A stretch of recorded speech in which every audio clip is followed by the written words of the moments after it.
जय हिंद दोस्तों, जैसा कि आपको पता है कि अफगानिस्तान पे जब से तालिबान का कब्जा हुआ है तो अफगानी लोग वहां से भाग रहे हैं अपना देश छोड़कर। वे आसपास के देशों में शरण मांग रहे हैं और हमारे देश के कुछ लिबरल लोग ये कह रहे हैं कि उन लोगों को मानवता के अधिकार पर शरण देनी चाहिए अपने देश के अंदर। आपके क्या विचार हैं इस बारे में कमेंट बॉक्स में लिखकर जरूर बताएं दोस्तों। और अजीत भारती जी और याना मीर इस बारे में क्या कह रहे हैं तो आप इस वीडियो को पूरा देखें ताकि आप समझ सके कि हमारे देश में यदि इनको शरण दी जाती है तो आने वाले समय में अपने देश के क्या हालात हो सकते हैं। वीडियो को लाइक करें, चैनल को सब्सक्राइब करें और लोगों के पास जरूर शेयर करें दोस्तों। जय हिंद। कि दिल्ली हिंदुस्तान एक दफा फिर फतह होगा एंड विल डू दैट इंशाल्लाह। उसके बाद माफ कर देंगे शूद्रों को, इनके पंडितों को माफ नहीं करेंगे, शूद्रों को छोड़ देंगे। हमें पता है कि मेरे आका सल्लल्लाहु अलैहि वसल्लम ने फरमाया कि आखिरी दौर में खिलाफत अला मिनहाज नबुव्वह कायम हो जाएगी। कैसे होगी मेरा प्रॉब्लम नहीं है, मेरे आका ने फरमाया होगी होगी। उन्होंने फरमाया गज़वा हिंद होगा, मुसलमान हिंदुस्तान के बादशाहों को जंजीरों में जकड़ कर लाएंगे। कैसे होगा ये अल्लाह दिखा देगा आप लोग। अच्छा दानिश, आप अगर सच्ची बात हमसे पूछते हैं कि मैं अल्लाह से दुआ कर रहा हूं कि अमेरिकन वहां से निकलें और इंडियंस को वहां छोड़कर जाएं। बहुत अरसा हो गया है कि अफगानिस्तान में हमने हिंदुओं का कत्लेआम नहीं किया। तारीखी तौर पर यह हमेशा हुआ करता था, जिसी वजह से अफगानिस्तान के पहाड़ों का नाम हिंदू कुश रखा गया है। हिंदू कुश का मतलब है हिंदुओं को कत्ल करने वाली जगह, वो जगह जो हिंदुओं को कत्ल करती है।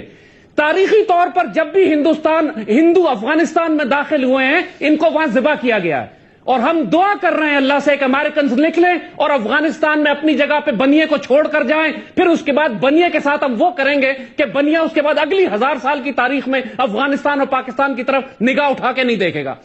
अफगानिस्तान में जो कारजाई की हुकूमत है, सिर्फ वो एलिमेंट्स अमेरिकन के निकलने के बाद अपने आप को नहीं संभाल सकेंगे, जितनी मर्जी फौज हम इंडिया दाखिल कर दे वहां पर।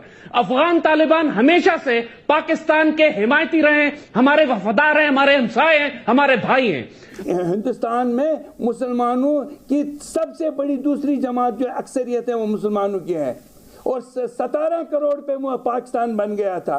मैं समझता हूं कि अब अगर यही सूरत हाल हिंदुस्तान के मुसलमानों की रही और उन्हें आप एक मुतालबा पेश करना चाहे कि हमें अलग मुल्क देना मिलना चाहिए, they should ask for a separate country with in India. प्यू research के हिसाब से अफगानिस्तान में रहने वाले 99% मुस्लिम शरिया कानून चाहते हैं। इस देश में पूरी आबादी का 99.7% मुस्लिम है। 96% कहते हैं कि दूसरों को इस्लाम में कन्वर्ट कराना उनका दायित्व है।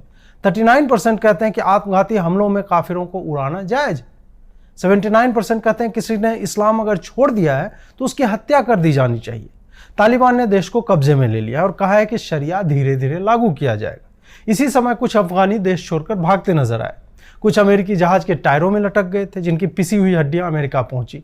वहीं कुछ के हवा में ही हाथ छोड़ने से जहाज से गिरने के वीडियो भी सामने आए। अब मेरी समझ में यह नहीं आ रहा है कि जब शरिया चाहिए था और तालिबान पिंकी प्रॉमिस भी कर रहा है तो फिर भी लोग भाग क्यों रहे? क्या उधर के मौलवी जी ने शरिया कानून की पाठशाला में ठीक से बताया नहीं कि शरिया में क्या क्या होना है? या फिर लोग इससे परेशान है कि तालिबान वालों ने कहा है धीरे धीरे लगाया जाए?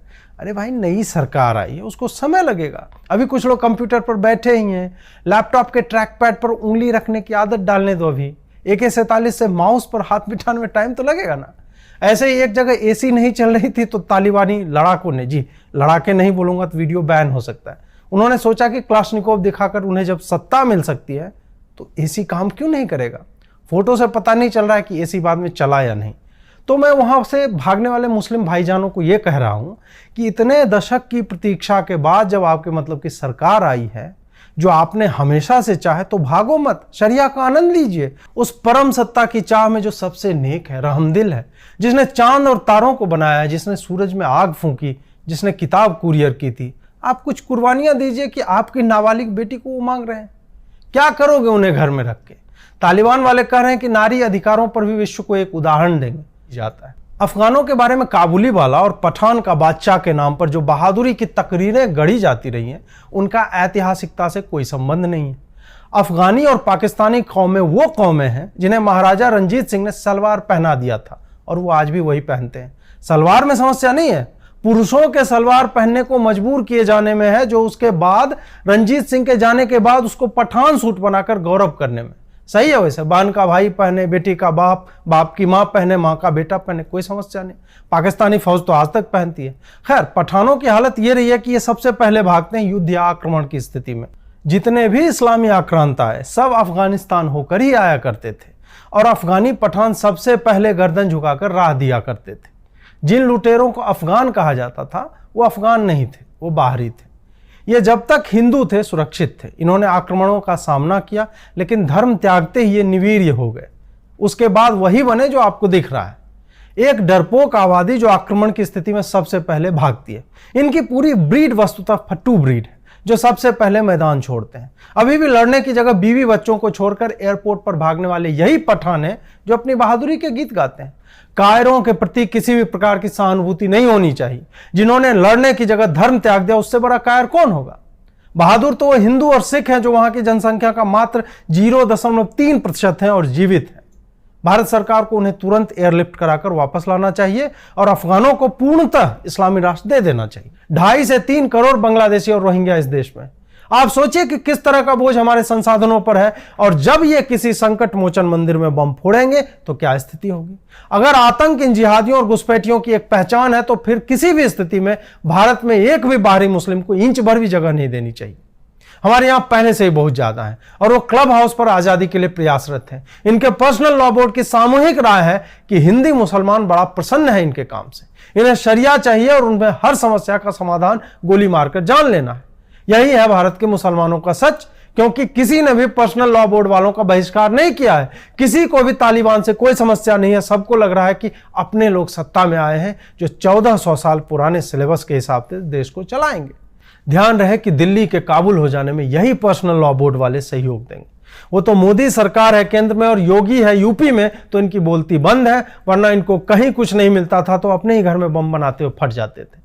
दिल्ली और काबुल के बीच सिर्फ और सिर्फ हमारा हिंदू होना ही एक दीवार बनकर इसे रोके हुए। हिंदू अगर उग्र नहीं होगा, हिंदू अगर इन बातों पर कठोर शब्दों के साथ सामने वाले को उसकी जगह नहीं बताएगा, तो कट्टरपंथी और जिहादी सड़कों पर उतर आएंगे। हथियार देने वालों की कमी नहीं है, वो तो आसमान से राइफलों की पेटियां गिराकर चले जाएंगे। हिंदुओं को यह सदैव ध्यान में रखना चाहिए कि विधर्मियों पर विश्वास करना मूर्खता है। ये काबुल पर खुश होने वाले लोग हैं जो पीढ़ियों से प्रतीक्षा में हैं कि कब भारत में वैसी स्थिति बने और ये पूरे भारत को इस्लाम में मतांतरित कर दें। यूं तो सलवार पहनने वाले जिहादी इतिहास नहीं लिखते, वो अपनी औरतों को पीछे छोड़कर जान बचाने के लिए भाग लेते हैं, लेकिन ये कुछ वैसी क्षति पहुंचा देते हैं जो अपूर्णीय होती है। 30,000 मंदिर इन्होंने नहीं तोड़े थे। बामियान में बुद्ध की प्रतिमाएं भी इन्होंने ही तोड़ी थी। कायर, जाहिल और फसादी जो वैश्विक समुदाय से भीख मांगकर अपना पेट पालता है और प्रेस कॉन्फ्रेंस करके ये बताता है कि वो बड़े अच्छे हैं। भीख मांगना ही इनकी नियति है, क्योंकि वो दिन गए जब ये लूट कर राज करते थे। कन्वर्ट कौम में रीढ़ की हड्डी नहीं होती, वो हमेशा दूसरों के टुकड़ों पर पलते हैं। आज अगर भारत इन्हें शरण दे देता है तो कल ये बम भी बनाएंगे और फिर कागज मांगने पे कहेंगे कि किसी के बाप का हिंदुस्तान थोड़े ही है। जबकि नाम में ही हिंदू है तो स्पष्ट है कि हमारे ही बाप का हिंदुस्तान है, क्योंकि तुम्हारे बाप डर के मारे कन्वर्ट हो गए थे। यह कविता, शायरी और बकरी कागज खा गई कि नौटंकी दोबारा ना हो, इसलिए बिना किसी मानवता के इन्हें अफगानिस्तान में ही छोड़ा जाए और वहीं अपना भविष्य बनाने दिया जाए कि या तो तालिबान के शरिया शासन में रहें या फिर विरोध करते हुए लोकतंत्र तक पहुंचे। तीसरा विकल्प विश्व के मुस्लिम राष्ट्र तय करें, क्योंकि हमें होलसेल रेट में भारत की धरती पर जिहादी नहीं चाहिए। हमें क्यों बात करनी है? मुझे एक चीज बताइए, इंडिया पे क्यों प्रेशर डाला जा रहा है कि वो तालिबान से बात करें? हमें क्या लेना देना है उनसे? हमें क्या लेना दे? इनफैक्ट मैं आपको ये बताऊं कि अफगानिस्तान से लोग भाग रहे, डरपोक की तरह, ठीक है भाग रहे, मगर यहाँ क्यों प्लेन लेके आ रहे हैं? फ्लाइट पकड़ के इंडिया क्यों आ रहे? किसने इनको इजाजत दी? मैं अपनी गवर्नमेंट से पूछना चाहती हूँ आपके शो के जरिए, इनको क्यों कौन इजाजत दे रहा है यहाँ आने? हमारे सीए के मुताबिक सिर्फ जो नॉन मुस्लिम्स प्रोसिक्यूट होते हैं अफगानिस्तान, पाकिस्तान, बांग्लादेश में, उनको इजाजत है आने की। सीए के हिसाब से इनको इजाजत ही नहीं है, जस्ट बिकॉज इनका जो भी हो रहा है प्रोसिक्यूशन या जो भी, ये इनके अपने आइडियोलॉजी के हिसाब से हो रहा है। इन्होंने सपोर्ट किया था तालिबान को आइडियोलॉजिकली स्टार्ट में, तभी तो, वरना तालिबान आता ही क्यों पावर में? पहले मुझे बताइए, क्योंकि ये सपोर्ट करते, खुद ही बुलाते हैं अमेरिकन को हेल्प करने के लिए, फिर खुद ही बोलते हैं हमें फ्रीडम चाहिए। I don't support such two faced community. और ये आएंगे इंडिया में, फिर 5 साल बाद इनको आधार कार्ड मिलेगा, फिर 10 साल बाद ये पार्लियामेंट में घुसेंगे, फिर कहेंगे इंडिया में शरिया लॉ लाना है। मेरा यही है कि इनको क्यों लाया जा रहा है? आप हमारे लोगों को वहां से इवैक्यूएट किए, अच्छी बात है, इनको क्यों ला रहे हैं वहां से यहाँ पे? ये तो मैं, और दूसरा, हमें क्यों बात करनी है तालिबान से? और तालिबान, मुझे पता है वो झूठे हैं, फिर भी अभी फिलहाल अभी के लिए तो उन्होंने कहा है कि हम इंडिया को डिस्टर्ब नहीं करेंगे किसी भी तरह से। तो हमें क्या बात करनी है उनसे?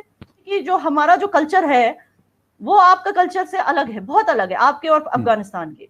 ठीक है, हमारे लिए रोल, इवन यहाँ की औरतें भी इतनी वीरांगनाएं हैं। मैं आपको बता दूं, यहाँ पे जो भी पहले भी इन्वेडर्स आए हैं, किसी को यहाँ पे जीत नहीं मिली इन सही मायने में। कुछ साल उन्होंने रूल किया, फिर उनको भागना ही पड़ा।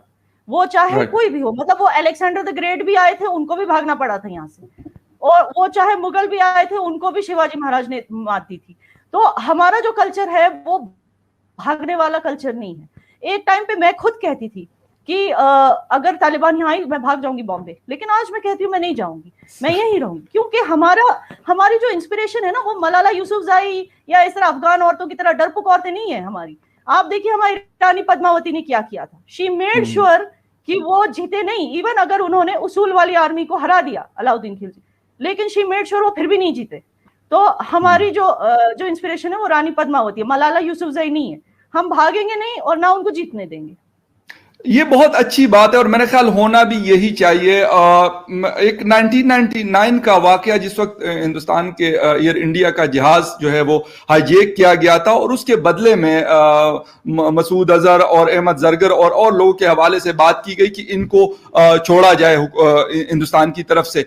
तो इस तरह की कोई चीज आपको अब भी नजर आती है कि अभी, क्योंकि 2021 है, 1999 22 साल पुरानी बात है, उस वक्त दुनिया और तरह से थी, लेकिन अब 22 साल बाद मेरे ख्याल में बहुत सारी चीजें बदल चुकी हैं, वो हिंदुस्तान में हो, पाकिस्तान में हो। हमारी गवर्नमेंट ने ऑलरेडी ऐलान कर दिया कि अभी कोई भी हाईजैक हो, कुछ भी हो, उनके साथ हम कोई वो नहीं करेंगे, क्या कहते हैं, मतलब there will be no compromise.